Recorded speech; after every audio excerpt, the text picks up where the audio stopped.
दोस्तों good morning, नमस्कार। आप सभी का स्वागत है आप सभी के अपने यूट्यूब चैनल परीक्षा के शिक्षा में। उम्मीद करता हूँ, आशा करता हूँ आप सभी जो स्वस्थ हैं, कुशल मंगल है। बताइए जो अच्छा बड़े तरीके से कर रहे हैं। तो जो भी क्लास में फर्स्ट टाइम आए हैं, पहली बार आए हैं, नए हैं, उन सभी को बता दिया कि हमारे चैनल पे जो है आपकी B.Ed प्रवेश परीक्षा 2025 की जो आपकी तैयारी चाहते हो रेगुलर बेसिस पे करवाई जाए। तो जिसे भी तैयारी पूरी करनी है, कंप्लीट करनी है, चैनल को सब्सक्राइब करके आप लोग हमारे साथ जुड़ जाइए। क्लास का समय इंपॉर्टेंट है। जीके जीएस की जो क्लास है सुबह 10 बजे डेली बेसिस पे, जिसकी की जो है दोपहर को 1 बजे, कला की जो है शाम को 4 बजे, हिंदी की जो है शाम को 7 बजे आपको डेली बेसिस पे देखने को मिलती है। इसी टाइम पे आपको क्लासेस से जुड़ कर अपनी तैयारी को पूरा कंप्लीट करना। नीचे डिस्क्रिप्शन में इंस्टाग्राम टेलीग्राम का लिंक मिलेगा, तो इंस्टाग्राम पे फॉलो कर लेंगे और टेलीग्राम चैनल को ज्वाइन करेंगे। टेलीग्राम चैनल पर डेली बेसिस पे क्लास का अपडेट और जो आपका एग्जाम का अपडेट है वो भी मिल जाएगा।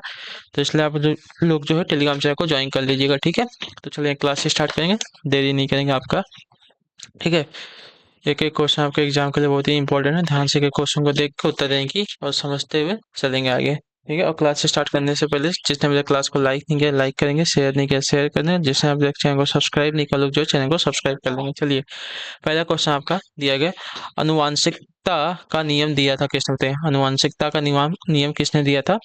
तो अनुवांशिकता का नियम दिया था आपका मेंडल ने। ऑप्शन नंबर जो डी दिया गया आपका राइट आंसर। अनुवांशिकता के बारे में सर्वप्रथम जानकारी ऑस्ट्रिया निवासी ग्रेगर जॉन मेंडल ने दी थी, ठीक है। इसी कारण उन्हें जो अनुवांशिकता का पिता यानी कि फादर ऑफ जेनेटिक्स कहा जाता है।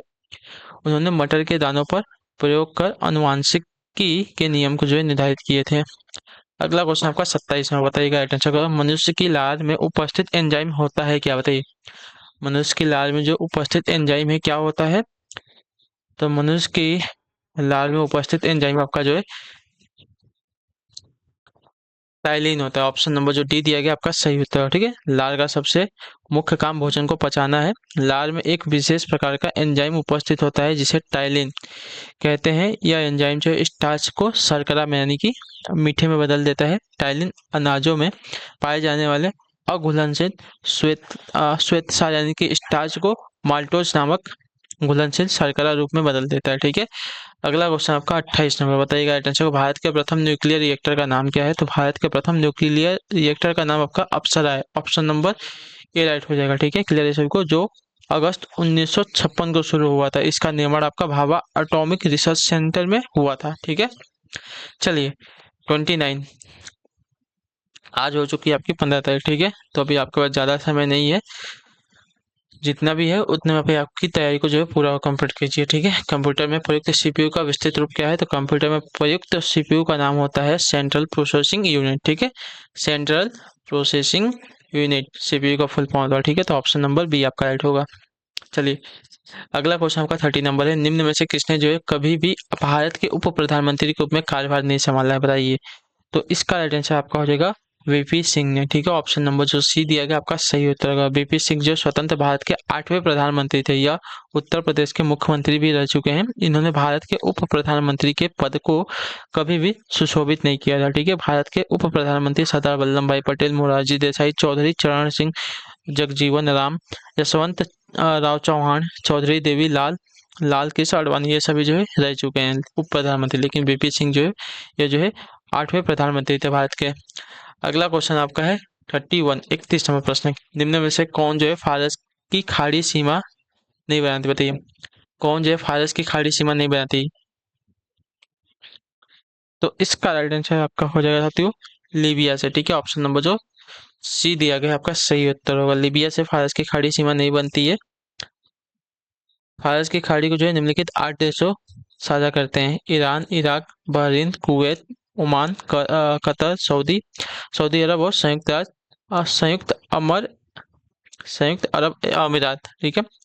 यह क्षेत्र जो है वैश्विक अर्थव्यवस्था की दृष्टि से महत्वपूर्ण है, क्योंकि यहाँ जो है प्राकृतिक गैस एवं कच्चे तेल की प्रचुर मात्रा में है, ठीक है। अगला क्वेश्चन 32 नंबर। विक्टोरिया झील निम्न में से किस या किन देशों के बीच अंतर्राष्ट्रीय सीमा बनाती है? तो विक्टोरिया झील जो है तंजानिया एवं युगांडा के बीच में, ठीक है, अंतर्राष्ट्रीय सीमा बनाती है। तो ऑप्शन नंबर सी राइट होगा, ठीक है।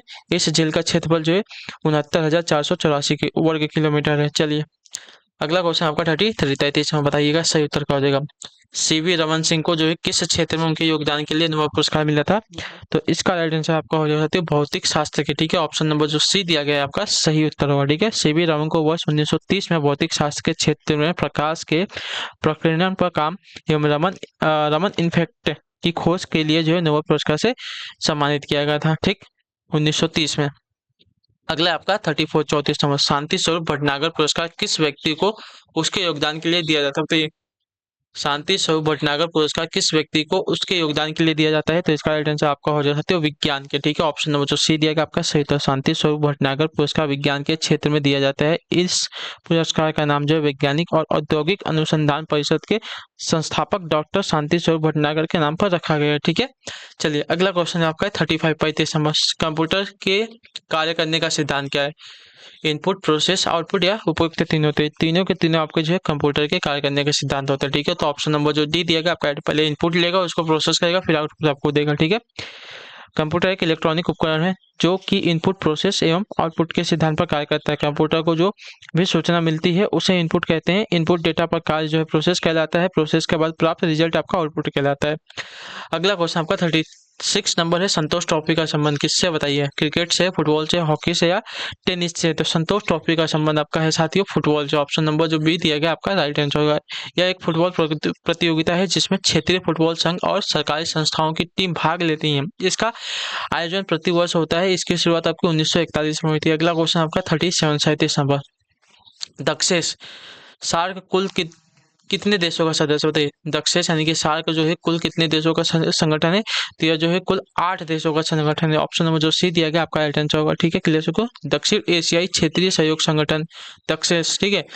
8 दक्षिण एशियाई देशों का आर्थिक एवं राजनीतिक संगठन है। इसकी स्थापना आपकी 8 दिसंबर 1985 को हुई थी। इसका मुख्यालय आपका नेपाल की राजधानी काठमांडू में, ठीक है। चलिए अगला आपका 38 नंबर प्रश्न बताइएगा राइट आंसर होगा। नीति आयोग के पदाध्यक्ष होते हैं कौन? तो नीति आयोग के पदाध्यक्ष की अगर बात की जाएगी तो आपके प्रधानमंत्री होते हैं। ऑप्शन नंबर जो डी दिएगा आपका राइट आंसर होगा, ठीक है। भारतीय राष्ट्रीय परिवर्तन संस्थान यानी कि नीति आयोग के पदाध्यक्ष आपके भारत के प्रधानमंत्री होते हैं। इसकी स्थापना वर्ष 2015 में योजना आयोग के स्थान पर की गई थी। यह एक आपका संविधानोत्तर संस्था है जिसकी प्रकृति सलाहकारी होती है। चलिए अगले क्वेश्चन की तरफ बढ़ेंगे। 39 नंबर, पृथ्वी अपनी धुरी पर एक चक्कर पूरा करती है कितने टाइम में बताइए? पृथ्वी अपनी धुरी पर एक चक्कर कितने टाइम में पूरा करती है? तो इसका राइट आंसर आपका हो जाएगा 23 घंटे 56 मिनट एवं 4.09 सेकंड में, ठीक है। तो ऑप्शन नंबर बी आपका राइट आंसर, पृथ्वी अपनी धुरी पर जो है पश्चिम से पूर्व एक चक्कर पूरा करने में 23 घंटे 56 मिनट एवं 4.09 सेकंड का समय लेती है। इसे पृथ्वी की अक्षीय घूर्णन अवधि या दैनिक गति कहते हैं, ठीक है। पृथ्वी की परिक्रमा अवधि 365 दिन 5 घंटे 48 मिनट और 45.5 सेकंड की होती है, ठीक है। चलिए 40 नंबर है, बताइएगा राइट आंसर। निम्नलिखित में से किसकी आयु निर्धारण होती निम्नलिखित में से किसकी आयु निर्धारण हेतु कार्बन डेटिंग विधि का प्रयोग किया जाता है बताइए? तो इसका राइट आंसर आपका हो जाएगा साथियों जीवाश्म के। ऑप्शन नंबर जो ए दिया गया आपका राइट आंसर होगा। जीवाश्मों की आयु निर्धारित करने हेतु जो रेडियो कार्बन डेटिंग विधि का प्रयोग किया जाता है। इसके लिए कार्बन 14 का प्रयोग किया जाता है, ठीक है। चलिए 41 है, निम्नलिखित भारतीय राज्यों में से किस राज्य की कोई भी समुद्री सीमा नहीं है? गुजरात, गोवा, राजस्थान या महाराष्ट्र?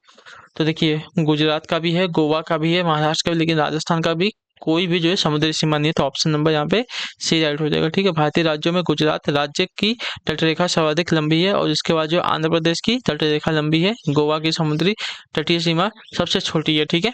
चलिए अगला आपका 42 नंबर प्रश्न है, केन बेतवा लिंक परियोजना उत्तर प्रदेश के किस क्षेत्र से संबंधित है बताइए? केन बेतवा लिंक परियोजना जो है उत्तर प्रदेश के किस क्षेत्र से संबंधित है?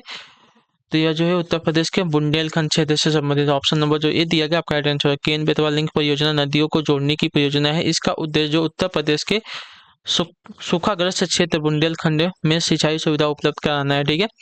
अगला है आपका 43 नंबर, घाना पक्षी विहार स्थित कहाँ पे?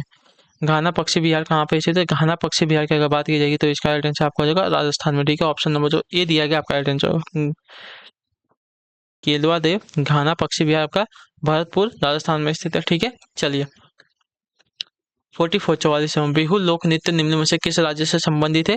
तो इसका राइट आंसर आपका हो जाएगा असम राज्य से। ऑप्शन नंबर जो सी दिया गया आपका राइट आंसर हो जाएगा, ठीक। क्लियर हो?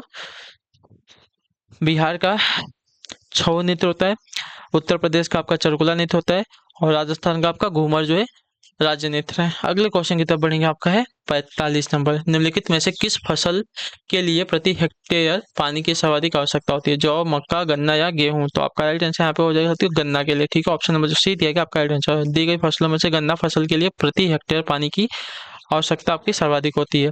अगला क्वेश्चन आपका 46 46 में बताइएगा राइट आंसर को। वर्ष 2011 की जनगणना के अनुसार सर्वाधिक जनसंख्या घनत्व वाला राज्य है कौन सा? तो यह राज्य आपका जो है बिहार है। तो ऑप्शन नंबर जो बी दिया गया आपका राइट आंसर। वर्ष 2011 की जनगणना के अनुसार सर्वाधिक जनसंख्या घनत्व वाला राज्य आपका बिहार है। यहाँ का जन घनत्व 1106 व्यक्ति प्रति वर्ग किलोमीटर, मतलब 1 किलोमीटर में प्रति 1 किलोमीटर में जो 1106 जो है व्यक्ति रहते हैं। ठीक है, इसके बाद क्रम से जो पश्चिम बंगाल का 1028 और केरल का जो 8860 है। ठीक है, अगला क्वेश्चन आपका है 47। भारत का फ्लाइंग सिख किसे कहा जाता है? तो इसको सभी को पता होना चाहिए। इसका उत्तर क्या हो जाएगा? मिखा सिंह को। ठीक है, ऑप्शन नंबर जो सी दिया गया आपका राइट है। भारत का फ्लाइंग सिख जो है महान धावक मिखा सिंह को कहा जाता है। मिखा सिंह ने जो है वर्ष 1958 के टोक्यो में आयोजित एशियाई खेलों में जो है स्वर्ण पदक जीता था। अगला आपको 48 नंबर देखिए क्या देगा। कालाहारी महोत्सव का क्षेत्र किस देश में शामिल नहीं है? बताइए, कालाहारी महोत्सव का जो क्षेत्र है किस देश में शामिल नहीं है? तो इसका राइट आंसर आपका हो जाएगा साथियों जाम्बिया में। ऑप्शन नंबर जो ए दिया गया आपका राइट आंसर हो जाएगा। ठीक है, जाम्बिया में कालाहारी महोत्सव का क्षेत्र शामिल नहीं है। कालाहारी महोत्सव जो अफ्रीका महाद्वीप के नामीबिया, दक्षिण अफ्रीका और बोत्सवाना देश में स्थित है। यह जो है 9 लाख वर्ग किलो में विस्तृत एक आपका विशाल मरुस्थल है। चलिए अगले क्वेश्चन के पढ़ेंगे। 49 नंबर बताने की कोशिश कीजिएगा। राइट आंसर का भारत में संपत्ति का अधिकार है कैसा? मौलिक अधिकार है, संवैधानिक अधिकार है, प्राकृतिक या कानूनी अधिकार है? कैसा अधिकार है? तो भारत में संपत्ति का अधिकार आपका जो है कानूनी अधिकार है। ऑप्शन नंबर जो डी दिया गया आपका राइट आंसर। भारतीय संविधान के अनुच्छेद 300 क के अंतर्गत जो एक कानूनी अधिकार है। इससे पूर्व यह जो अनुच्छेद 31 में मौलिक अधिकार के रूप में था, इसे जो है 44वें संविधान संशोधन 1978 के द्वारा मौलिक अधिकार की श्रेणी से हटाकर कानूनी अधिकार में परिवर्तित कर दिया गया है। ठीक है, चलिए अगले क्वेश्चन की तरफ बढ़ते हैं। 50 नंबर है आखिरी क्वेश्चन, ध्यान से देखिए। विटामिन बी की कमी से कौन सा रोग होता है? तो विटामिन बी की कमी से बेरी नामक रोग होता है। ऑप्शन नंबर बी आपका राइट आंसर। विटामिन सी की कमी से आपका स्कर्वी रोग होता है। विटामिन ए की कमी से आपका रतौंधी रोग होता है और आयोडीन की कमी से हमें जो है घेगा नामक रोग होता है। ठीक है, चलिए तो इसी के साथ जो आपकी क्लास है आज की यहीं पे पूरी होती है, कंप्लीट होती है। आई होप कि आपको क्लास जो है पसंद आई है, अच्छी लगी तो क्लास को लाइक कर दीजिए। चैनल पहली बार तो चैनल को सब्सक्राइब कर लीजिएगा और हमें जो है कमेंट में क्लास के बारे में जो देख रहे हैं वो क्लास कैसी, तो हम आपसे मिलेंगे आपकी अगली क्लास है। तब तक के लिए टाटा बाय बाय, जय हिंद जय भारत। आपसे क्लास से जुड़ने के लिए बहुत बहुत ही धन्यवाद साथियों।